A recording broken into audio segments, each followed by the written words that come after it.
Subscribe कीजिए BBC media YouTube channel को और दबाइए बेल आइकन को ताकि आपको हमारी वीडियोस मिले सबसे पहले।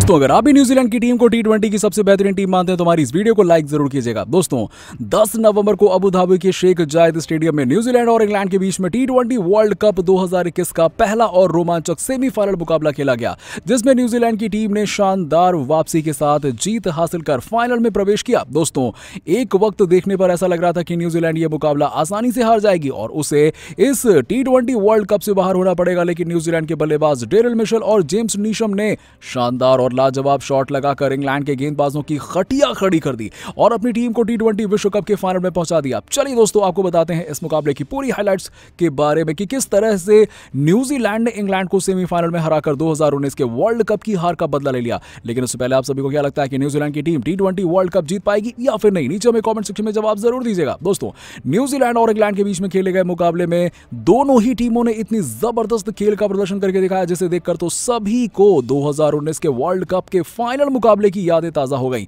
दोस्तों आपको बता दें कि इस मुकाबले में न्यूजीलैंड के कप्तान केन विलियमसन ने टॉस जीतकर पहले गेंदबाजी करने का फैसला किया, लेकिन उनका यह फैसला कुछ हद तक गलत साबित होता हुआ नजर आया, क्योंकि उनकी टीम के गेंदबाजों ने इस मुकाबले में उतना बेहतरीन प्रदर्शन नहीं किया जिसकी उम्मीद उनसे लगाई जा रही थी। दोस्तों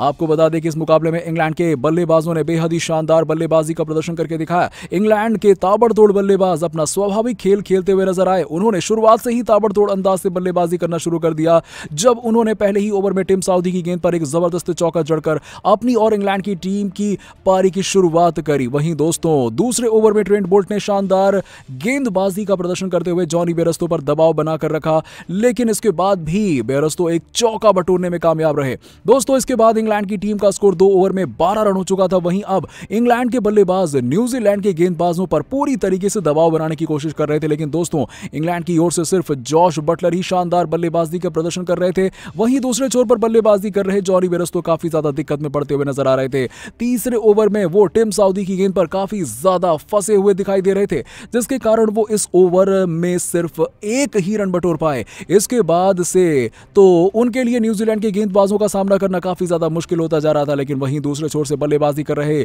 जॉश बटलर लगातार शानदार बल्लेबाजी का नजारा पेश करते हुए आ रहे थे और उन्होंने चौथे ओवर में ट्रेंट बोल्ट को आड़े हाथों लेते हुए उनके एक ही ओवर में पहले 2 गेंदों पर जबरदस्त चौके जड़े, जिसके बाद वो टीम का स्कोर पहले 4 ओवर में 30 रन तक ले जाने में कामयाब रहे, जिसमें जॉश बटलर ने 12 गेंदों में 17 रन बनाए। वहीं दोस्तों जॉनी बेयरस्टो ने 12 गेंदों में सिर्फ 7 रन बनाए। दोस्तों अब इंग्लैंड के बल्लेबाज पूरी तरीके से सेट होते हुए नजर आ रहे थे, लेकिन तभी मुकाबले का रुख बदला जब न्यूजीलैंड के कप्तान केन विलियमसन ने अपना चतुर दिमाग का इस्तेमाल करके गेंदबाजी में एक बहुत बड़ा बदलाव किया। उन्होंने ट्रेंट बोल्ट की जगह गेंद एडम मिलने को थमाई, जिन्होंने आते ही काफी ज्यादा दबाव में नजर आ रहे जॉनी बेयरस्टो को अपनी जबरदस्त गेंद का शिकार बनाया और उन्हें मात्र 13 रन पर आउट करके पवेलियन का रास्ता दिखा दिया। लेकिन दोस्तों इस विकेट के बावजूद भी इंग्लैंड की टीम अभी भी शामिल होती हुई नजर आ रही थी, क्योंकि जॉश बटलर लगातार शानदार बल्लेबाजी का प्रदर्शन कर रहे थे। लेकिन एक बार फिर केन विलियमसन की शानदार कप्तानी के सामने इंग्लैंड के बल्लेबाज जॉश बटलर को घुटने टेकने पड़े और जब केन विलियमसन ने गेंदबाजी के लिए अपने सबसे शानदार गेंदबाज ईश सोढ़ी को बुलाया, जिन्होंने आते ही 9वें ओवर की पहली ही गेंद पर जॉश बटलर को 29 रन पर आउट करके चलता कर दिया और अब इंग्लैंड की टीम का स्कोर 9 ओवर में 2 विकेट खोकर 60 रन था। दोस्तों अब न्यूजीलैंड की टीम काफी ज्यादा खुशी मनाती हुई नजर आ रही थी, क्योंकि उन्होंने इंग्लैंड के दोनों सलामी बल्लेबाजों को पवेलियन की ओर चलता कर दिया। लेकिन अब अभी तो असली मजा आना बाकी था, क्योंकि अब बल्लेबाजी करने के लिए आए थे मोइन अली, जिन्होंने आते ही इस मुकाबले में इतनी शानदार बल्लेबाजी का प्रदर्शन करके दिखाया जिसके सामने तो न्यूजीलैंड का हर एक गेंदबाज पानी पीता हुआ नजर आया। दोस्तों बता दें कि मोइन अली और डेविड मलान ने साथ मिलकर शानदार बल्लेबाजी का प्रदर्शन करके दिखाया। उन्होंने एक के बाद एक जबरदस्त चौके और छक्के लगाकर टीम का स्कोर 15 ओवर तक 2 विकेट खोकर 110 रन तक ले जाने में कामयाब रहे, जिसमें मोइन अली ने 21 गेंदों में 25 रन बनाए। वहीं दोस्तों डेविड मलान ने 28 गेंदों में 36 रन बनाए। लेकिन दोस्तों इसके ठीक बाद इंग्लैंड की टीम को एक बहुत बड़ा झटका लग गया जब शानदार फॉर्म में नजर आ रहे डेविड मलान ने टिम साउदी की गेंद पर अपना विकेट गंवा दिया और वो 30 गेंदों में 41 रन बनाकर पवेलियन की ओर चलते बने, जिसके बाद इंग्लैंड की टीम का स्कोर स्कोर 16 ओवर में 3 विकेट खोकर 119 रन था। लेकिन दोस्तों मैदान पर आने वाला था मोइन अली का तूफान, जिन्होंने 17वें ओवर की दूसरी गेंद पर ईस्ट ओडी को 92 मीटर का एक गगनचुंबी छक्का जड़ दिया, जिसे देखकर तो केन विलियमसन की भी आंखें फटी की फटी रह गईं। वहीं दोस्तों इसके अगले ही ओवर में एडम मिलने को आड़े हाथों लेते हुए उन्होंने बहुत ही बढ़िया छक्का मारा और 81 मीटर का छक्का जड़कर गेंद को तारामंडल में पहुंचा दिया। वहीं उनका साथ दे रहे लियाम लिविंगस्टोन ने इसी ओवर में एक और शानदार छक्का जड़कर टीम का स्कोर 18 ओवर तक 3 विकेट खोकर 146 रन तक ले जाने में कामयाब रहे। दोस्तों मोइन अली इसी तरीके से बल्लेबाजी करते रहे और अंतिम ओवर में जिमी नीशम की गेंद पर एक के बाद एक शानदार शॉट लगाकर टीम का स्कोर 166 रन तक ले जाने में कामयाब रहे, जिसमें उन्होंने 37 गेंदों में 51 रनों की शानदार पारी खेली। दोस्तों 167 रनों के लक्ष्य का पीछा करने उतरी न्यूजीलैंड की टीम की शुरुआत इस मुकाबले में किसी बुरी सपने से ज्यादा खतरनाक थी। आपको बता दें कि इस मुकाबले में मार्टिन गुप्टिल ने पहली ही गेंद पर एक शानदार चौका जड़ के अपनी और अपनी टीम की पारी की शुरुआत करी। लेकिन दोस्तों इसी ओवर की तीसरी गेंद पर क्रिस वॉक्स ने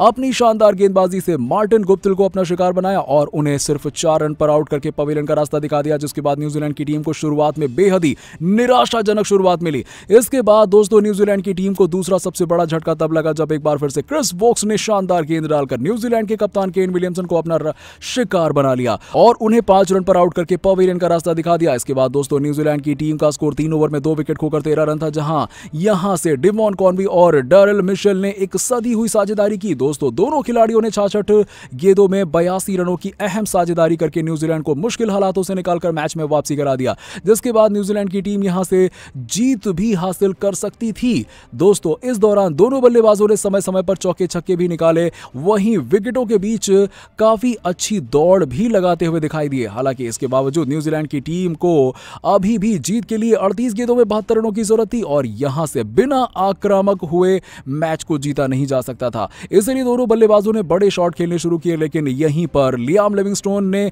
मैच में अपनी छाप छोड़ी और दोस्तों लियाम लिविंगस्टोन ने अपने फिरकी से कॉनवी को फिलिप को पवेलियन भेजकर न्यूजीलैंड पर प्रेशर 2 गुना कर दिया। और दोस्तों क्योंकि सिर्फ 107 रन पर न्यूजीलैंड की टीम 4 विकेट गंवा चुकी थी और अभी भी जीत के लिए 29 गेंदों में 70 रनों की जरूरत थी और तब बल्लेबाजी करने के लिए आए जिमी नीशम और दोस्तों नीशम ने एक ही ओवर में पूरा मैच पलट कर रख दिया। दोस्तों न्यूजीलैंड को जीत के लिए 4 ओवर में 57 रनों की जरूरत थी और 17वें ओवर में क्रिस जॉर्डन गेंदबाजी करने आए थे और उस ओवर में नीशम का बल्ला ऐसा